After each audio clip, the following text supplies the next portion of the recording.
Bienvenidos a todos a esta sesión en la que vamos a hablar de ética en la investigación. Mi nombre es Ivana Camacho Álvarez, médico de profesión y epidemióloga ya en un máster. Actualmente trabajo con el Instituto de Investigaciones Biomédicas de la Universidad Mayor de San Simón y agradezco a la Asociación Científica Universitaria de Estudiantes de Medicina ACUEM, ULA Valera y la organización CONVID específicamente por la invitación. La sesión de hoy va a tratar de hacer un resumen de dos temas muy importantes que los voy a continuación como parte del contenido. Entonces, uno de los primeros temas que vamos a tocar va a ser las normas éticas y los principios básicos en todo lo que es investigación, específicamente también en temas de salud, algo de las definiciones, cómo ha sido la evolución en el tiempo, los principios básicos que rigen las normas éticas, el consentimiento informado, cuándo se usa, las aplicaciones y lo que continúa es en publicaciones, ¿no? Y vamos a ver ya muy separado, un poco más a detalle, la ética en publicaciones y autorías. Entonces, vamos a ver un poco de las generalidades, algo mucho más específico sobre autoría y algo más detallado en plagio.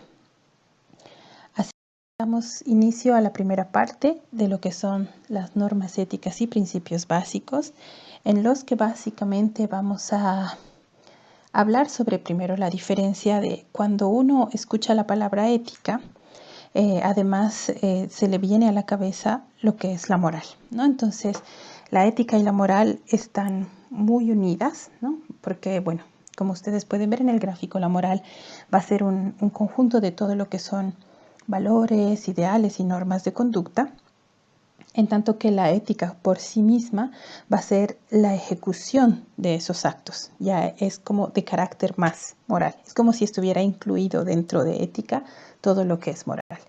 Entonces, la ética va a ser la representación de todos estos actos que nosotros hemos ido aprendiendo a lo largo de la formación durante la carrera o la formación incluso personal. Ahora, la bioética como tal tiene varias definiciones, sin embargo, es una rama de la ética ya mucho más específica que se dedica sobre todo a ver los principios de la conducta humana respecto a la vida en sí. ¿Esto qué quiere decir? Que la vida está relacionada con seres humanos, está relacionada con animales y también con las plantas o vegetales, ¿no? Entonces, todo lo que tiene vida y lo que se aplica, la conducta que nosotros aplicamos a los seres vivos es lo que nosotros conocemos como la bioética. Y asimismo todas las condiciones que pueden afectar.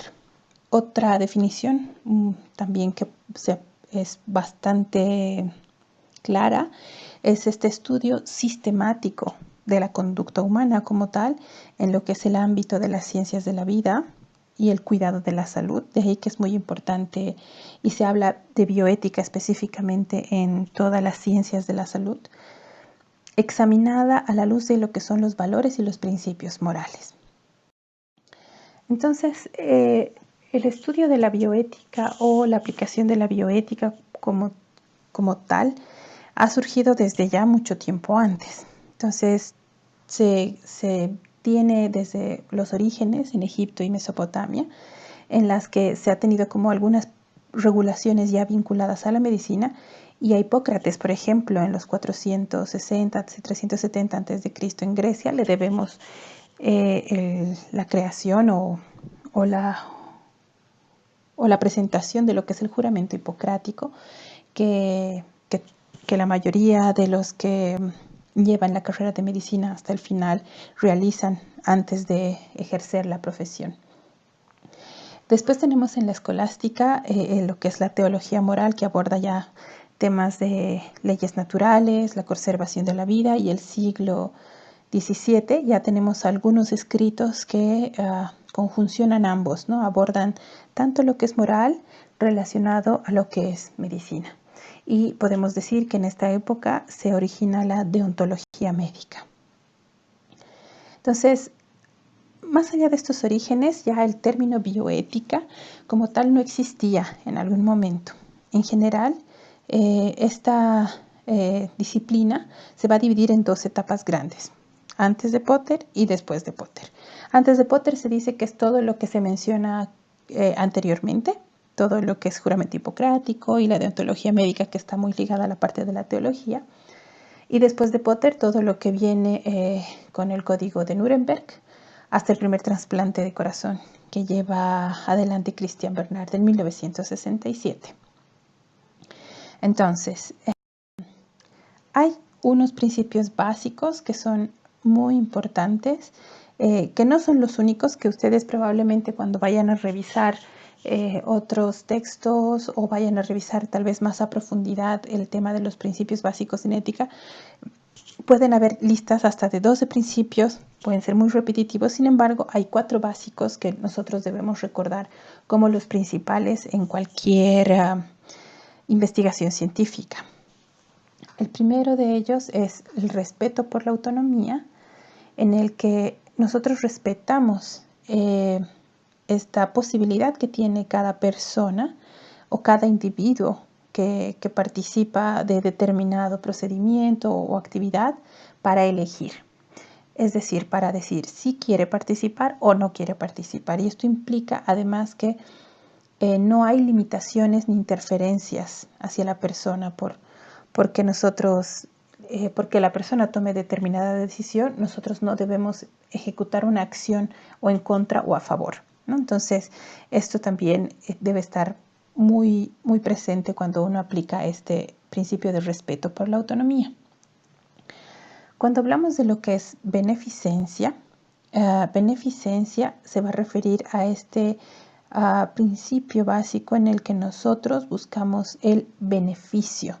Pero además del beneficio de que vamos a ayudar con nuestra intervención al individuo que participa de nuestra actividad o intervención, es el hecho de que además es costo-beneficio, ¿no? Es decir, nosotros no vamos a perjudicar a la persona, pero además vamos a tratar de protegerlo del daño, ¿no? O sea, vamos a tratar de jugar a favor.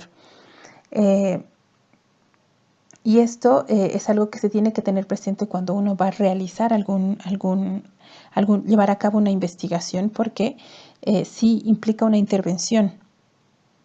Debe ser justificado el hecho de que no vamos a causar, o más bien podemos beneficiar a nuestro individuo participante.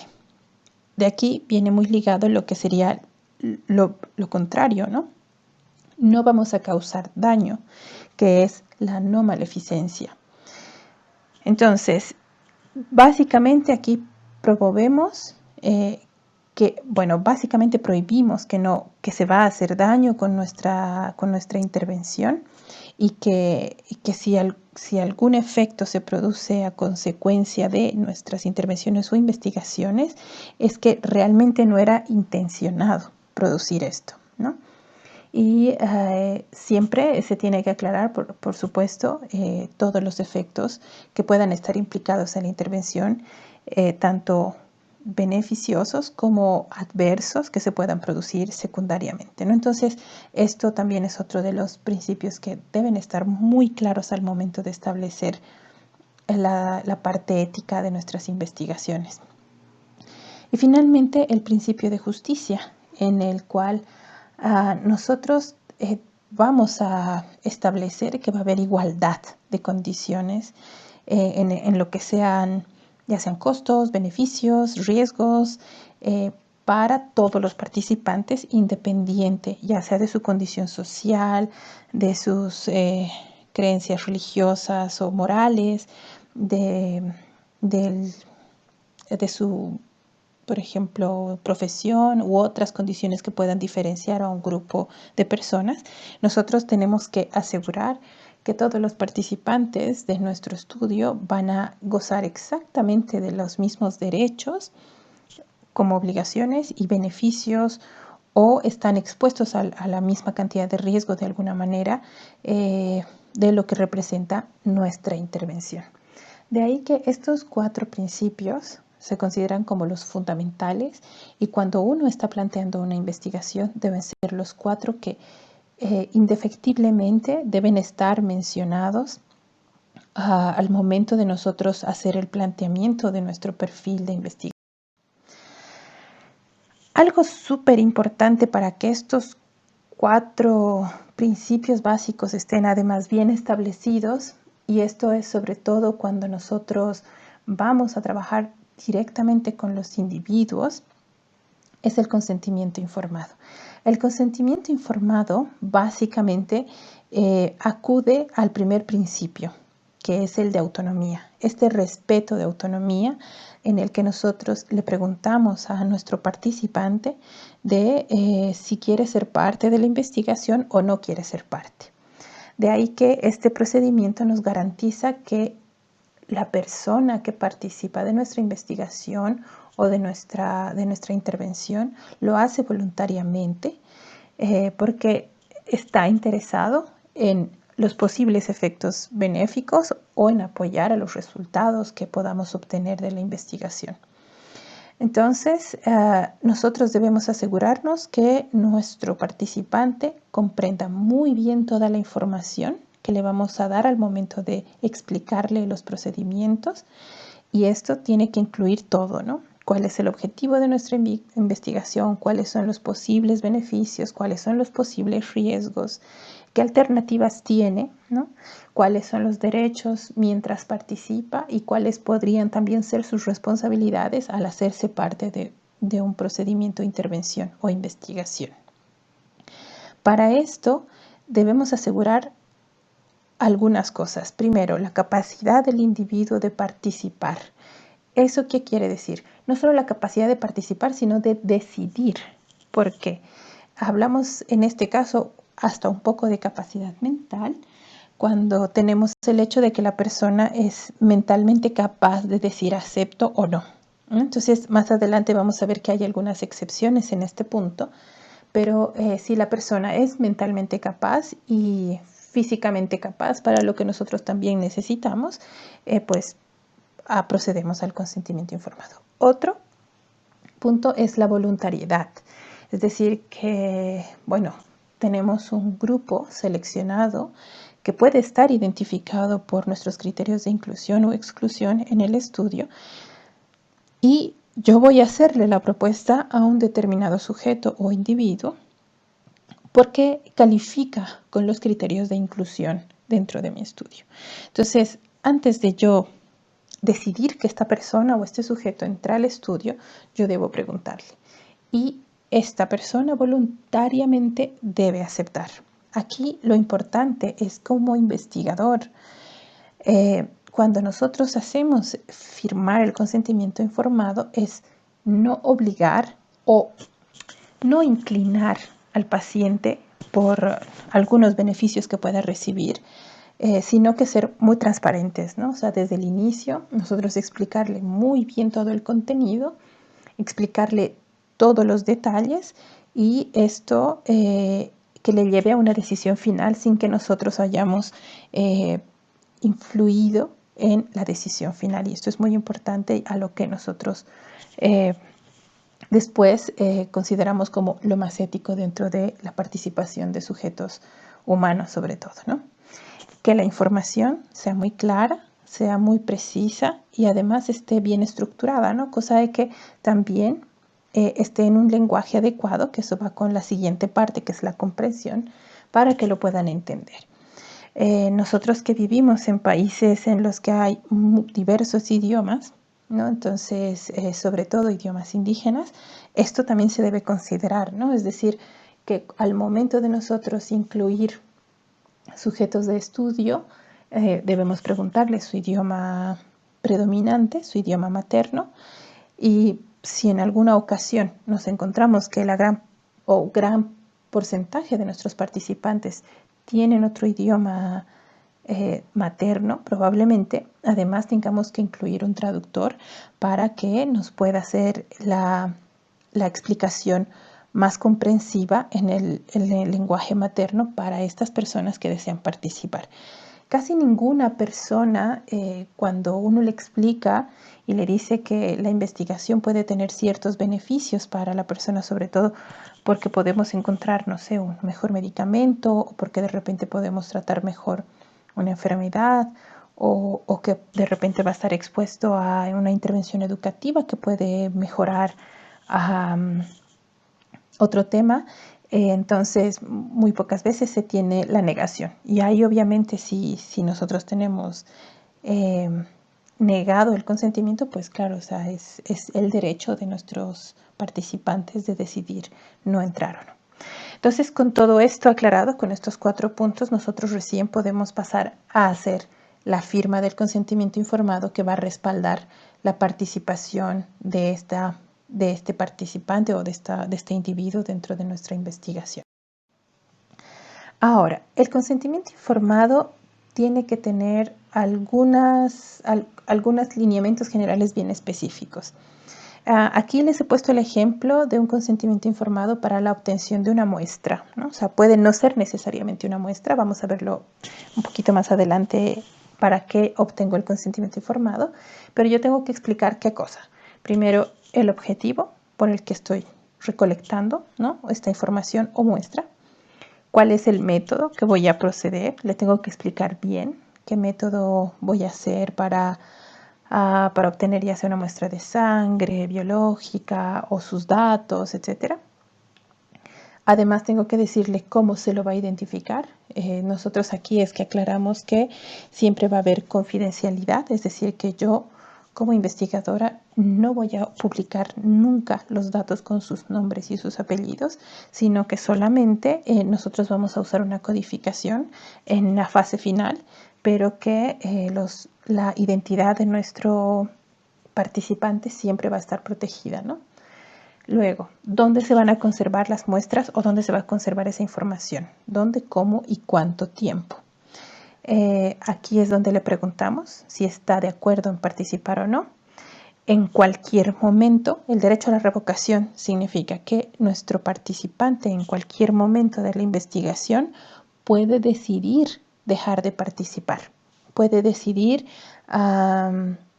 no seguir en el estudio, rechazar continuar dando información en algún momento y no va a tener ninguna penalidad o alguna sanción por ello. Entonces nosotros tenemos que darle eso explícito también.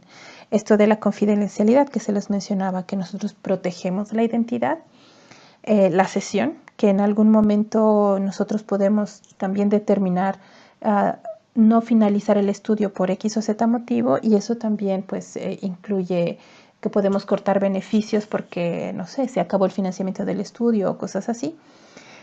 Cómo se van a utilizar los resultados, es decir, al final, ¿qué vamos a hacer con estos resultados? ¿Los publicamos? ¿No los publicamos? Todo esto también tiene que estar claro. Y esto también es importante, que muchas veces cuando hacemos investigaciones hay una ausencia de un beneficio económico, pero lo que sí se gana probablemente en muchos casos es un beneficio de diferentes tipos de lo que nosotros queramos lograr con la investigación. Por ejemplo, cuando estamos haciendo tratamientos, el beneficio que se puede ganar es la administración de este tratamiento, siempre explicando obviamente los efectos adversos que pueda tener, colaterales o adversos inesperados. O también, por ejemplo, una intervención educativa en la que yo quiero probar algún material en específico y probablemente las personas que participen de esta intervención educativa pues ganen un poco el material, ¿no? Entonces eso puede ser un beneficio no económico en sí, pero más impalpable, ¿no? Y así como de otro tipo de cosas que forman parte de las intervenciones, y eso también debe estar muy específico. Ahora, ¿en qué procesos nosotros requerimos hacer un consentimiento informado? Bueno, el ejemplo que les muestro aquí es bastante claro. Este ejemplo está relacionado con lo que es una prueba diagnóstica, ¿no? Para lo que yo voy a recolectar una muestra, ya sea de sangre, heces, etcétera. Entonces, para pruebas diagnósticas que estén incluidas dentro de mi intervención, debe haber un consentimiento informado. Muestras biológicas, Perdón, en las pruebas diagnósticas también pueden estar incluidos pruebas no invasivas como imagenología o otro tipo de pruebas radiológicas, otro tipo de pruebas diagnósticas tipo test de puntajes, ¿no? También. Ahora, cuando yo voy a usar datos clínicos, por ejemplo, de nuestros pacientes, mucho más específicos de enfermedades de base o sus historiales clínicos, etcétera, también debo requerir un consentimiento informado y mucho más importante si estoy además tomando material genético o datos genéticos en retrospectiva, ¿no? Casi siempre, y de los más comunes, es cuando nosotros hacemos tratamientos con fármacos, sobre todo cuando son fármacos que están en prueba, fármacos que recién estamos comparando con fármacos estándar o fármacos que no existían y que estamos comparando con un placebo. Nosotros también tenemos que decirle que va a existir probablemente un placebo que va a recibir el paciente y claro, cuando hacemos este tipo de diseños doble ciego, ciego simple, etcétera, solo le decimos que puede que le toque el placebo como puede que le toque el tratamiento, pero él tiene que estar consciente, nuestro participante, de que puede estar recibiendo uno de los dos. Los ensayos clínicos, que un ensayo clínico se puede hacer para terapia, para prueba diagnóstica, se puede hacer para intervenciones ya de salud pública, de prevención, etcétera.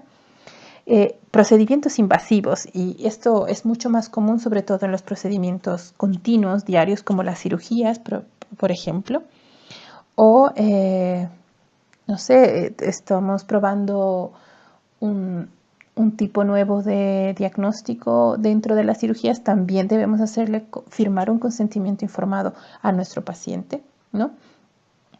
Entonces, puede, dentro de todo este campo de los consentimientos informados, haber algunas excepciones. ¿Por qué? En algunos casos, ¿cuáles van a ser nuestras excepciones a la regla? Primero, si nosotros sabemos que nuestro paciente es un riesgo para la salud pública no probablemente como está pasando en el contexto actual, que son pacientes COVID, que muchos están que pueden rechazar y no tienen sintomatología evidente, pero quieren rechazar la cuarentena y otras cosas, ellos representan un riesgo a la salud pública por la forma de expansión que estamos teniendo actualmente de esta pandemia. Entonces, ahí, en este caso, pues casi que podemos obviar un poco el tema del consentimiento informado para nosotros restringir este derecho y obligarlo a hacer cuarentena, por ejemplo, o obligarlo a internarse en un centro de aislamiento o cosas así. Ahora, si existe también un riesgo inmediato grave de la integridad física o psíquica del paciente, ¿no?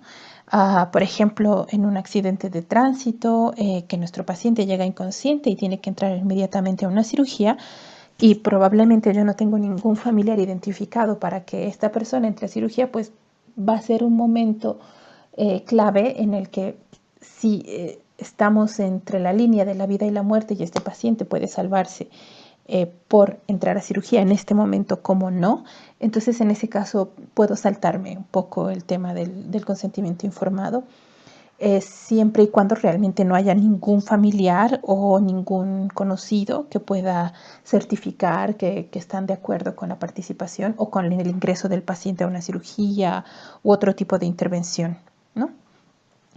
Ahora, también cuando tenemos pacientes menores de edad, en cada país la legislación es distinta para decir desde cuándo nosotros consideramos a un paciente menor de edad, pero sobre todo es por la capacidad de decisión, ¿no? Entonces aquí debemos incluir también a pacientes cuya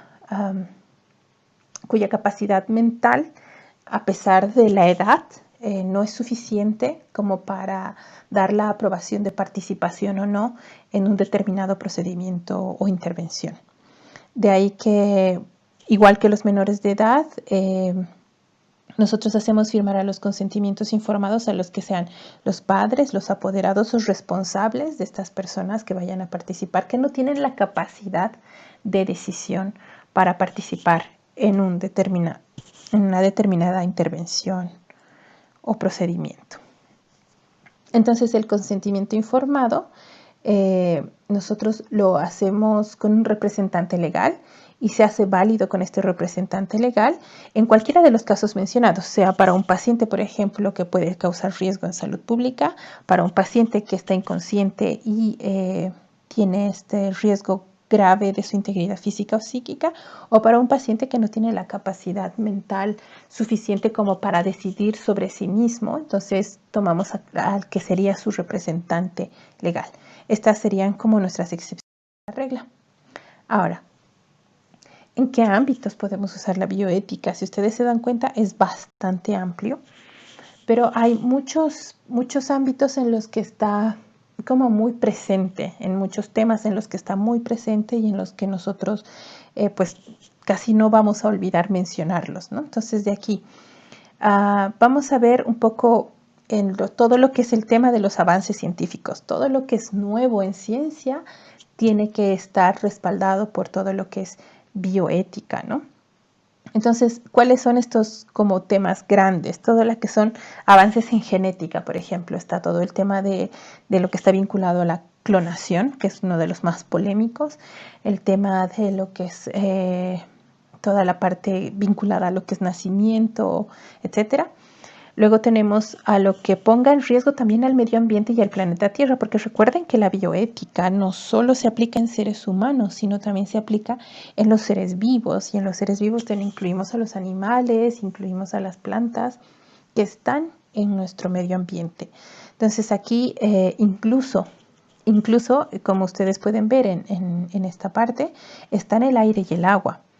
Porque recuerden que la contaminación directa de uno de los dos afecta a otros seres vivos, ¿no? Porque están interconectados. Entonces, de ahí que todo aquello que implique peligro en los hábitats naturales, en todo lo que es este tema de experimentación con animales, el uso de algunas plantas o destrucción, por ejemplo, el uso de algunos tipos de árboles en determinados bosques reemplazando los nativos, también es una parte de la bioética importante, probablemente no principalmente de las ciencias de la salud, pero sí de los ecosistemas y temas que además están muy ligados actualmente con el tema del calentamiento global. Tenemos el tema de lo que son avances en lo que es todo lo que es procreación, métodos anticonceptivos, fecundación asistida, el tema de las regulaciones natales en lo que han debido escuchar los úteros de alquiler y todo esto, ¿no? Entonces hay diversos temas, estos son como los más críticos y grandes en los que casi siempre se menciona el tema de bioética. Y por supuesto los centros de salud, ¿no? O sea, todo lo que tiene que ver con eutanasia, todo lo que tiene que ver con cuidados paliativos, el tratamiento del dolor, todo lo que se otorga a las personas, por ejemplo, en terapia intensiva. Y bueno, todo esto, por ejemplo, lo que estamos viendo actualmente con esta pandemia, ¿no? O sea, de los pacientes que llegan a UTI, cuando yo ya tengo una UTI saturada, una terapia intensiva saturada, pues en algún momento me toca decidir a quién le voy a dar la terapia y a quién no. Entonces aquí de nuevo entra la parte ética de cómo tomo esta decisión, para qué tomo esta decisión. Entonces aquí hay como varias cosas que nos ayuda a la bioética un poco a regular para que no sea muy arbitrario. Ahora, hay diversos temas, como les había mencionado, que van a venir derivados de todo lo que es esta regulación precedente. Está todo lo que es el aborto, que es una polémica muy grande en muchos países, en algunos está muy aceptado, en otros no. Está incluso ligado un poco a la parte de la religión por lo que se considera en el estado embrión a una persona. Y así, entonces esto va a depender mucho de la legislación local. No se puede decir que hay un acuerdo o un consenso mundial. De hecho, no hay un consenso. Hay diversas opiniones a favor y en contra. Y bueno, aquí es muy difícil poner una posición, ¿no? El tema de la eutanasia, que es otro tema bastante complejo, en el que si nosotros queremos ayudar a un paciente, ¿no? Que por ejemplo o tiene mucho dolor o está en una enfermedad terminal, etcétera, ¿no? Entonces, igual no hay un consenso único, son temas de discusión continua. Luego tenemos la parte de la genética y la clonación humana, ¿no? Entonces, la parte ya de estudiar, desde estudiar el genoma, desde reproducir el genoma, es ya polémico. Y polémico también el hecho de haber visto después clonación en animales y la posibilidad de que también se pueda hacer clonación humana. Ha hecho resurgir con mucha más fuerza todo este tema de bioética. La investigación y los ensayos clínicos, que para todas las ciencias de la salud ya son clásicos, es decir, van ligados. Un ensayo clínico no puede por sí solo surgir si no tiene toda la parte de consideraciones éticas. En todo lo que es medio ambiente y animales, aquí por ejemplo les puse un ejemplo de Peter Singer, que es un autor que tiene bastante avanzado este tema. Está también ética o bioética en la relación entre médico-paciente en la práctica diaria. Está la parte ética de la donación de órganos, que tenemos actualmente en muchos países como un tema de si debería ser obligatorio o no debería ser obligatorio, si cada persona puede decidir o no. Y también el tratamiento del dolor, sobre todo por algunas terapias que están muy restringidas y demás, ¿no? Entonces hay varios temas en los que se aplica la bioética con bastante profundidad. Ahora, hay regulaciones tanto internacionales como muy locales que ayudan a sustentar toda esta regulación ética en la investigación. Una de ellas es la Declaración Universal de los Derechos Humanos. Esta Declaración Universal de los Derechos Humanos hace que es un documento en el que nosotros se declara a través de la Asamblea General de las Naciones Unidas en 1948 en París, en el que se hace como un pacto internacional de todo lo que se puede hacer con humanos, ¿no? O sea, todos los derechos que tienen los humanos y todo esto se va resumiendo junto a la unión de la declaración y estas cosas en conjunto como una sola carta. Y es a lo que nosotros conocemos como la Carta Internacional de Derechos Humanos.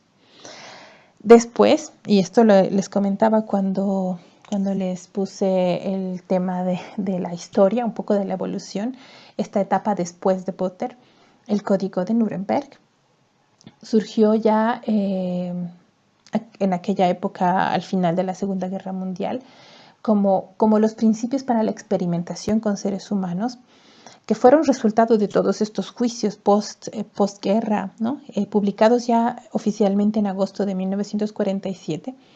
Y son principios que nos van a orientar un poco de cómo, sobre todo el área médica, pero en general todas las ciencias de la salud, pueden experimentar con humanos, pero esto fundamentado a lo que es posible y no es posible, o lo que es ético y no es ético hacer con humanos, después de todos los experimentos que se habían realizado en los campos de concentración de aquel entonces con el pueblo judío, pero no únicamente el pueblo judío, sino todos aquellos que eran presos en estos campos de concentración, en base a los cuales se surgen todos estos principios.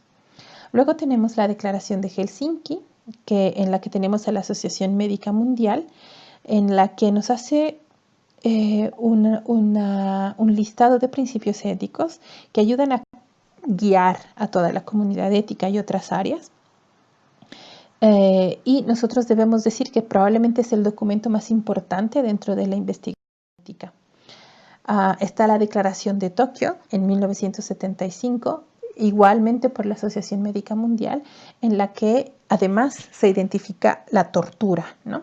Porque, bueno, recuerden que en 1975 todavía seguíamos saliendo de muchas otras guerras de otro tipo o resolviendo cosas todavía en diferentes partes del mundo. Entonces aquí la tortura se la identifica como contraria a lo que son las leyes humanas, antiética a lo que sería la misión de un médico. Por lo tanto, ningún médico debería ser parte de una tortura. No deberíamos ni permitir ni perdonar la tortura porque representa todo este tratamiento cruel al ser humano. También tenemos el informe de Belmont en 1991, específicamente en Estados Unidos, que igual nos ayuda a delinear un poco los principios éticos en la protección de seres humanos, sobre todo en investigación. Y bueno, igual hay normativas propias de cada país, en la cual nosotros tenemos ya comités de bioética en instituciones de salud que pueden ser del Estado o no. Tenemos a las mismas sociedades científicas o los colegios de profesionales que en protección a la vida o en toda su amplitud pueden ayudarnos a generar estos comités de bioética. Y las universidades como tal, sobre todo las que tienen las carreras de las áreas de salud, que son los que además también cuentan con sus principios de bioética. Luego tenemos un poco un resumen, porque realmente entrar así muy a detalle a explicarles en todo lo que podemos usar la bioética es muy complejo. Les he extraído un poquito un cuadro de un artículo que nos hace un poco el resumen de lo que es la bioética clínica, la bioética institucional, ya cuando uno trabaja, por ejemplo, en instituciones de salud, y la bioética social como tal. Entonces aquí tenemos donde usamos la bioética. La bioética se la usa entre la relación médico-paciente y, por ejemplo, nosotros aquí no hacemos el abandono, hacemos la precaución, tenemos la responsabilidad profesional, la responsabilidad familiar, el respeto de los derechos, la equidad del reparto de recursos, la protección del más débil y así varios principios, el respeto de autonomía, que aquí está muy presente, la promoción de competencias, la confidencialidad, la calidad de vida, que es el fin de la clínica en realidad, la humanización del cuidado, la compasión, la ética del cuidado, por ejemplo. Estos son puntos y ámbitos en los que la bioética se aplica en la práctica clínica directa de todos los días. Ya cuando hablamos como instituciones de salud, que sea, yo qué sé, laboratorios, hospitales, centros de salud, centros de investigación, etcétera, tenemos como instituciones también principios éticos que están basados justamente en estos 4 principios que se les había comentado de inicio, ¿no? La no maleficencia, que incluye estos 3, el no abandono, la precaución, la justicia, el respeto de los derechos, la equidad del acceso, la equidad de recursos en recursos escasos, la protección de la población vulnerable, el caso de autonomía, ¿no? También la participación de los pacientes, que el consentimiento informado esté presente para los procedimientos, que la educación en salud institucional sea equitativa, ¿no? La custodia de información y confidencialidad, y en beneficencia, por ejemplo, calidad asistencial, el plan de humanización institucional, la solidaridad institucional, que es un resumen igual de las aplicaciones institucionales, por ejemplo, de la bioética. Y ya cuando hablamos de la bioética social, igual tenemos otros ya que es en general todos los que participamos o somos parte de profesiones del área de la salud que tenemos como compromiso con la sociedad. Porque una cosa es la ética que yo tengo con cada individuo, pero también es similar y es amplia de la ética que yo tengo en las acciones que hago con la sociedad, ¿no? Entonces, la prevención de salud, la responsabilidad política, la promoción de derechos, priorizar la salud, el seguimiento de inequidades, el control de acreditación, la sostenibilidad del sistema, control social, y hay varios otros temas, calidad del sistema, subsidiariedad, prevención y educación. Entonces, si se dan cuenta, hay muchas acciones que también rodean a lo que es la bioética social, que es esta interacción de la sociedad ya como tal con las ramas médicas. Antes de pasar a la segunda parte, si ustedes desean tomar un descanso en esta parte, porque ya hemos llegado a la mitad de la sesión, habríamos terminado el primer tema. Sugiero que puedan tomarse una pausa, puedan poner pausa al video y después podamos continuar a esta segunda parte, que es la ética en publicaciones y autorías. Muy bien, entonces ahora continuando con esta segunda parte de la ética en publicaciones y autorías, pues vamos a hacer una pequeña revisión de todo lo que es todo lo que implica hacer una publicación de una investigación o de un trabajo de intervención ya concluido, en el que obviamente vamos a tener varios procesos, ¿no? Entonces, en cuanto a lo que podemos decir en general, ¿por qué es importante la ética dentro de lo que son las publicaciones? Porque primero, para nuestro lector, debemos proporcionar información que va a ser relevante. Segundo, que esta información va a ser original. Y tercero, que va a estar metodológicamente sólida. Eso es lo que nosotros garantizamos con conservar la parte ética dentro de nuestras publicaciones. Ahora, hay cuestiones éticas varias, diversas dentro de lo que son las publicaciones y entre ellas está la autoría, ¿no? Está la revisión de pares, los conflictos de interés que puede haber dentro del tema objetivo o los financiamientos, por ejemplo, publicaciones divididas y repetidas y el plagio, ¿no? Entonces nosotros vamos a hablar en esta ocasión porque es un tema muy amplio, muy grande, pero algo que yo creo y considero que es importante a destacar son autorías y plagios, ¿no? Para destacar. Sin embargo, al final igual les pongo unas reseñas bibliográficas para que ustedes puedan hacer una revisión más profunda de cualquiera de estos otros temas que están mencionados en esta lista. Ahora, respecto a autoría, ¿quién es el autor de una publicación o quiénes son los autores de una publicación? En un grupo multidisciplinario o unidisciplinario, todos del área de salud, cada persona va a tener participación en diferentes áreas. Algunos habrán creado la idea, algunos habrán participado en el proceso, otros habrán participado en la revisión, comentarios, sugerencias, difusión. Dependiendo de la cantidad de aporte que nosotros vamos a tener de cada persona que ha participado en la investigación, nosotros lo vamos a considerar un autor. Entonces, se considera que un autor es esta persona que ha hecho una contribución significativa a lo que sería nuestra investigación o... Ahora, hay algunos criterios muy claros para decir quiénes son los autores o el autor principal o secundario posteriormente, ¿no? La primera es que haya hecho un aporte sustancial, ya sea en la concepción de la idea, en el análisis de los datos, en el análisis así profundo, en la recolección de los datos, en el diseño metodológico, el planteamiento, etc. Sí, ha tenido participación sustancial dentro de alguna parte importante de lo que es la investigación como tal, nosotros decimos sí, esta persona es autor.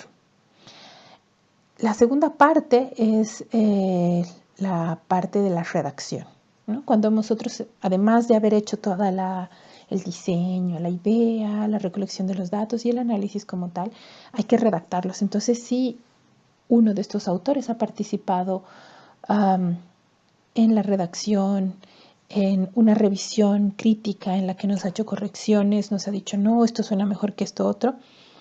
Esto es también lo que se considera un aporte intelectual importante. Entonces, estas personas que participan en las revisiones, en las redacciones, etcétera, también se pueden considerar autores dentro del proceso. ¿Qué otro criterio? Aquellos revisores que hayan aprobado, ¿no?, que este artículo vaya al proceso final, es decir, que vaya, que se pueda introducir ya a una revisión, que se pueda enviar para una revista, etcétera, es a quien también nosotros consideraríamos un autor, ¿no?, porque también hace una revisión profunda del contenido de nuestro artículo, en este caso de investigación o de intervención que hayamos redactado. Y finalmente, a alguien que se va a hacer responsable también del contenido, ¿no? Es decir, que lo ha revisado, que lo ha leído y que dice, sí, es cierto, todo lo que el contenido dice es verdad. porque además participa íntegramente del proceso, tal vez no activamente, pero sí hace la revisión como final, muy similar a la 3. Sin embargo, se hace también responsable de todo lo que sucede dentro de este proceso porque lo ha ido acompañando, ¿no? Entonces, también es parte de los criterios que podemos usar para considerar un autor. ¿Quiénes no son autores? Entonces aquí vamos a tener 3 principales. Autores fantasma, eso quiere decir que, por ejemplo, alguien ha contratado a un escritor profesional para que escriba a su nombre y eso no es ético hacerlo en realidad, ¿no? Entonces, quien hace eso de hecho ya infringe en una norma ética dentro de lo que son las autorías y sobre todo publicaciones. Autores invitados, eso quiere decir que no han hecho ninguna contribución, no han estado en el proceso, ni en el diseño, ni en la evaluación, ni en la redacción, ni en la aprobación, pero es alguien reconocido, ¿no? Es un autor que ya tiene otras publicaciones, que probablemente yo lo conozco y quiero que participe en mi lista de autores, pero si no ha hecho realmente una contribución, estos autores invitados no deberían ser considerados autores para una publicación.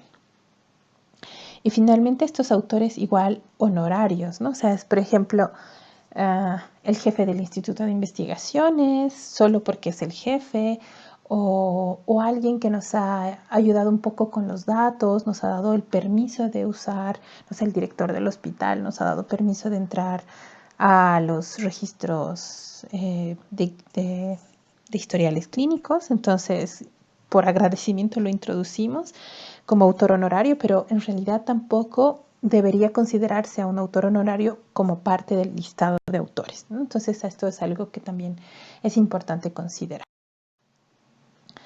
Ahora, aquí vamos a tener alguna guía sobre disputas relativas de autoría y cómo podemos prevenir, ¿no? Entonces, sobre todo cuando tenemos, por ejemplo, esta falsificación de relación científica con el trabajo, ¿es inmoral? Sí, ¿no? ¿Y qué deberíamos hacer? Ahí revisar las instrucciones de la revista porque vienen con instrucciones. Exigen que los autores sean realmente muy, muy francos, contribuyentes de la investigación para participar realmente como autores. Estos son los autores que han contribuido en todo el diseño, evitar conflictos que establezcan expectativas claras desde el inicio es importante porque hablarlo con todas las personas que van a participar desde el momento de la investigación y quiénes van a ser los autores y quiénes se van a implicar y quiénes van a estar en X, Y o Z proceso, debe quedar muy claro, idealmente desde el inicio de la investigación, ¿no?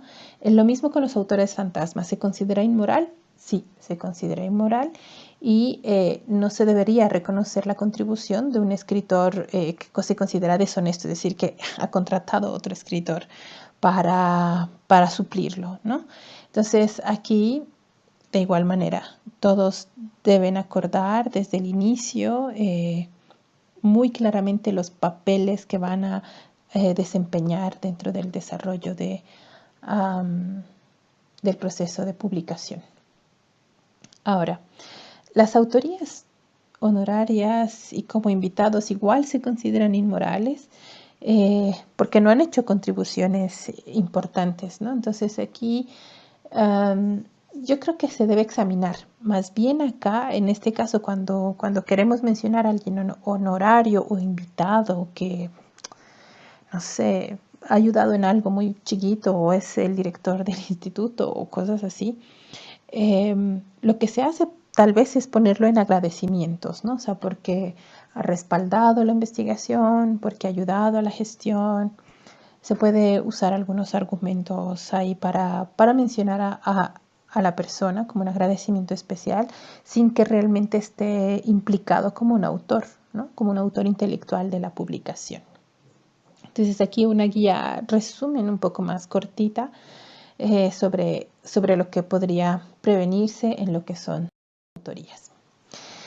Y aquí yo creo que no podemos dejar de hablar de lo que son los derechos de autor.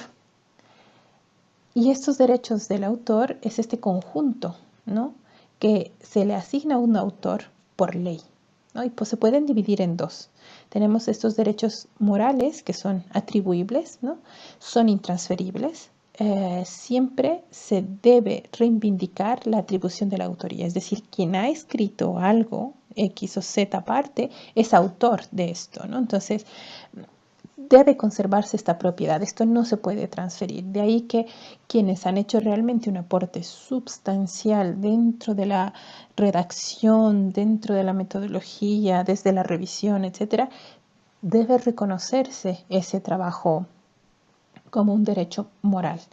Y tenemos los derechos patrimoniales o de explotación, ¿no? Entonces, por ejemplo, sobre todo cuando hablamos de libros o cuando hablamos de otro tipo de cosas que sean un poco más de réditos, ¿no? Entonces aquí tenemos la reproducción, distribución, comunicación pública, etcétera. En algún caso sí pueden ser transferidos a terceros por X o Z motivos, pero por lo general idealmente se los conserva. Cuando hablamos de los derechos de autor, sobre todo cuando son propios, las recomendaciones, ¿qué hacer con estos derechos de autor? Primero, la primera recomendación, hay que mantener los derechos de autor cuando son propios, es decir, yo debo mantener mi derecho sobre lo que he escrito o sobre lo que he trabajado o sobre lo que he investigado. ¿Puedo compartirlos? Sí, sí, de hecho hay investigaciones en las que por supuesto no voy a trabajar como un solo investigador, probablemente voy a trabajar en equipos multidisciplinarios y todos somos autores. Lo que hay que distribuir siempre desde el inicio es como todas las partes por igual. ¿Puedo cederlos total o parcialmente? Sí. Sin embargo, como les decía en la diapositiva anterior, lo ideal es no ceder estos derechos, ¿no? Lo ideal es que, bueno, puedo ceder parcialmente algunos derechos que son los de réditos, pero los derechos morales propios de mi creación como tal o de mi producto, idealmente no los debo ceder. ¿Cuál es la importancia de retenerlos? Porque así el autor tiene control sobre en qué se va a usar ese trabajo, ¿no? Ya sea parte del trabajo o todo el trabajo. ¿Quién lo va a usar? Él, otros, ¿no? Y para que también la persona que va a editar o va a explotar comercialmente, no sé, o sea, comercialmente, digamos, ahí yo puedo decidir un poco si quiero transferir una parte. Generalmente pasa eso cuando uno hace publicaciones de libros ya un poco más sólidos. Las editoriales se quedan con una parte por la editorial como tal, o sea, como su derecho de edición y de ventas incluso en algunos casos. Pero los derechos de autor no se transfieren, ¿no? Entonces, ahí yo cedo probablemente parcialmente una parte, pero no cedo totalmente mis derechos. Ahora, continuando con la segunda parte que era una de las solicitudes de esta sesión, es hablar sobre plagio. Y acá vamos a mencionar un poco algunas cosas como muy superficiales. El plagio realmente es un tema bastante amplio, profundo. Yo les voy a mencionar como lo esencial, porque creo que hay cosas que sí son como básicas para que nosotros las tomemos en cuenta. Y de todas maneras, al final en la bibliografía yo les pongo material que ustedes pueden consultar con más detalle. El plagio consideramos como una falta ética grave, sobre todo cuando hablamos de tema de publicaciones o escritos de científicos, ¿no? Cuando nos vamos a la definición estricta de lo que es plagiar, ¿no? Ustedes ven aquí que es copiar en lo sustancial una obra que no es propia y la mostramos como si fuera propia. Entonces ahí, desde ya, es una falta ética que nosotros hemos visto acá, algo importante es que de toda esta lista, nosotros podemos tener varias formas de hacer plagio. Igual, anteriormente les voy a mencionar como las más frecuentes, pero la lista puede ser mucho más larga. Aquí les voy a mencionar probablemente también las que son más comunes, incluso en el área académica, no solo en el área de investigación científica y demás, sino también en el área académica cuando uno realiza trabajos ya de otro tipo más académico, ¿no? Entonces, ¿cuáles son? La primera es la copiación, la clonación. Hago una copia exactamente idéntica de un documento, ¿no? Entonces aquí ni siquiera le borro una coma, un punto o le cambio las letras. Esto es muy frecuente, sobre todo en el nivel académico de pregrado, porque nos hacen una copia exacta de documentos con la única diferencia que cambian la carátula. Muchas veces, incluso a veces ni la carátula. Entonces aquí esto es muy crítico, esto se identifica muy fácilmente porque, claro, o sea, si ustedes comparan ambos textos son exactamente iguales. Otro clásico es el mosaico, ¿no? O sea, se copian varias partes, ¿no? Tengo varias partes de diferentes textos, diferentes trabajos y los uno para formar uno final, ¿no? Entonces aquí nosotros tenemos un texto único, pero que está conformado por partes distintas de diferentes textos. El famoso copiar y pegar, ¿no? O sea, voy a copiar pasajes amplios de un texto o varios textos para que encajen en uno solo, pero solo es un copy-paste, como le decimos nosotros también con la terminología anglosajona que se usa para computación también. Entonces aquí tenemos partes del texto copiado en el mismo texto, sin que sea continuo, claro, pero son partes muy extensas que pueden estar copiadas y solamente diferenciadas o introducidas con algunas palabras para nosotros, para crear cierta diferencia, ¿no? Pero sin embargo, cuando se hace el análisis profundo se nota la diferencia.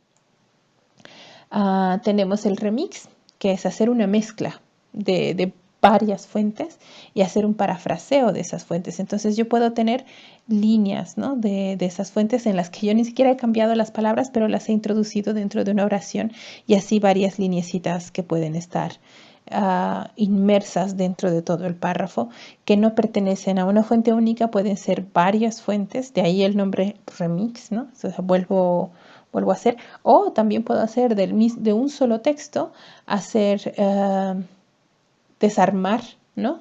Todo el texto original y reorganizarlo para que esté inserto dentro del mío, ¿no? Otro es el buscar y reemplazar, ¿no? Voy a cambiar palabras o expresiones clave que son de la idea original, pero no le doy el reconocimiento final al autor.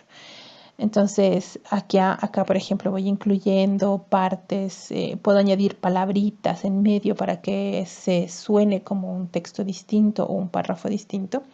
Pero aquí lo grave de cualquiera de estos procedimientos no es el hecho probablemente de hacerlo. O sea, es cierto, puedo encontrar yo un texto que diga, pues sí, esta es la idea exacta que yo quiero plasmar en mi trabajo. Es justo lo que yo quería decir. ¿Puedo usar ese texto? Sí, claro que lo puedo usar, siempre y cuando nosotros citemos bien al autor, identifiquemos bien. Si lo voy a citar textual, tal cual, sin cambiarle ni una palabra y nada, porque este autor dice todo lo que yo quería decir, entonces usamos las comillas, ¿no? Por ejemplo. Si quiero usar ideas que tenía este autor, puedo parafrasear, es cierto, puedo parafrasear, añadir más ideas mías, pero además, o sea, pero debo reconocerlo al final del escrito de todo este párrafo. Por ejemplo, aquí yo le pondré una numeración para decir este texto, esta idea que yo estoy representando en este párrafo, no es de creación mía pura, ¿no? Sino que es una creación que viene además fundamentada en otra idea que es de otro autor, ¿no? Entonces ahí nosotros le reconocemos a esto. ¿Hay detectores de plagio? Sí. Hay detectores que nos pueden ser útiles para identificar si estamos leyendo un documento plagiado que se ha copiado íntegramente de algún otro texto, ¿no? Hay programas gratuitos que nos ayudan a esta detección, ¿no? Entonces, aquí les hago la referencia de alguna lista. Muchos de ellos son muy útiles, sobre todo para el tema de lo que es el plagio académico, ¿no? O sea, cuando yo estoy plagiando el trabajo de otra persona y estoy copiando tal cual, o estoy copiando una monografía de internet que está publicada o está subida a la red. Entonces aquí hay muchos que nos ayudan a encontrar párrafos repetidos. Debo decir que de los dos que yo uso bastante es este Plagiarismo, el Grammarly, que nos ayuda, que es gratuito, es bastante sencillo de usar, y este Plagium también, que son bastante buenos y, bueno, ayuda por lo menos a identificar textos que están íntegramente copiados o medianamente integrados con alguna de las formas que les he mostrado, u otras que existen también que no he querido mostrarles más para no hacer muy larga la parte de plagio. Sin embargo, lo que se recomienda y que son mucho más profundas para el análisis y que muchas universidades den son detectores de plagio, que son programas ya de pago, ¿no? Que son programas que son ya mucho más profundos, que hacen un análisis bien íntegro, hacen la comparación de documentos a la vez, ¿no? O sea, y nos pueden decir de cuántos documentos se han plagiado, etcétera. Y de estos se conocen algunos como el Tenticate, el Turnitin, que es uno de los más usados en universidades, el PlukeScan, el Antiplagiarism, que ustedes van a ver así. Estos son los 4 más conocidos y sin embargo son de pago, por eso es muy importante que probablemente una institución pueda avalar la compra de esto. Generalmente los institutos o las revistas que hacen análisis o aceptan determinados artículos para publicación son los que usan este tipo de programas de pago para poder clasificar mejor el tipo de publicaciones que van a incluir. Aquí ustedes tienen un pequeño cuadro resumen que podríamos decir que es una especie de algoritmo para saber si cometí plagio.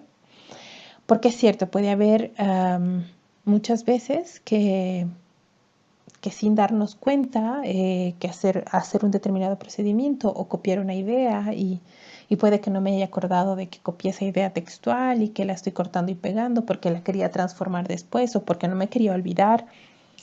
Hay muchos pretextos por los que puede uno plagiar sin darse cuenta. Entonces, aquí tienen una escala de gravedad que les puede ayudar un poco a la evaluación de si realmente hicieron plagio o no, ¿no? Entonces, pueden estar desde un levemente plagiador hasta lo más crítico, que es un demencialmente plagiador. Y dependiendo del procedimiento al que se hayan expuesto, dependiendo del algoritmo cómo les va rebotando a determinadas preguntas, pues les dirá si han cometido plagio o no han cometido plagio, ¿no? Y si han respetado si han respetado todas las reglas, pues no habrá plagio, y si no han respetado las reglas, pues sí, y habrá que ver en qué nivel, qué tan serio es, ¿no? Entonces ahí ustedes ya pueden seguir diferentes líneas para saber esto, si están en el nivel en ladrón de identidad o están en la mezcla, o tal vez solamente en el poco entusiasta. Entonces, hay muchas estrategias que ustedes pueden llegar a tener de los medios. Lo importante es que ustedes sepan aprovecharlos. Y la clave cuando uno realiza un escrito, que eso es importante, ¿no? Es estar conscientes de que todo lo que escribimos ahí debe, uno, vertir las ideas que nosotros tratamos de emitir a través de nuestro análisis de determinados resultados, de las observaciones que tenemos, de todo lo que ha sido este trabajo, ya sea un trabajo de investigación o intervención. Y eso debe estar plasmado en nuestro escrito, ¿no? Entonces, igual, cuando son varios autores, entre los autores igual se harán revisiones. Y lo importante para no cometer plagio en determinado momento siempre es que haya este cuidado, ¿no? Del equipo, entre equipo, ¿no? O sea, que no haya así como permisiones, ¿no? Que yo permita que alguien haya copiado un texto y no diga nada a los otros autores, porque eso puede representar la diferencia entre que se acepte su escrito o no se acepte, ¿no? Y bueno, con esto aquí yo les dejo algunos links de referencia de los que ha salido mucho del material que hemos elaborado para ustedes. También he hecho una revisión de este libro que es de la Universidad Johns Hopkins, que son principios éticos para las publicaciones médicas, y debo recalcar y hacer el agradecimiento a, bueno, aunque no presencial, al doctor Daniel Mercado, que es con quien hemos trabajado mucho de este material que hemos elaborado para ustedes en esta ocasión. Y bueno, entonces espero haber podido resolver muchas de estas dudas, haber despertado como un poco la motivación para investigar más en este tema o conocer más de este tema.